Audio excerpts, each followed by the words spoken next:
আসসালামু আলাইকুম। আজকে অনেক ঠান্ডা নাজরানের ভিতরে।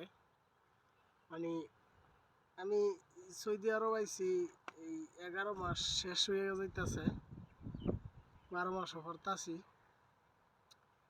মানে এত ঠান্ডা আর আমি আইছিলাম প্রথম শীতে আইছিলাম, তখন এত ঠান্ডা লাগে নাই, তখন রিয়াদে ছিলাম।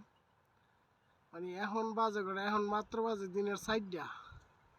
এত ঠান্ডা ভাই, কি কইতাম ভাই, একদম মানে কাঁপাই লেগেছে ঠান্ডাতে। বেশ মানে বাতাস, এত বাতাস, ইচ্ছা মতো বাতাস, ঠান্ডা গারে কয় আরে বাবারে বাবা, হাত মাথা একদম বড় হয়ে যেতেছে। মানে কামও করণ যাইতেছে না, এমন অবস্থা। প্রচুর ঠান্ডা, ইচ্ছা মতো ঠান্ডা পড়ছে।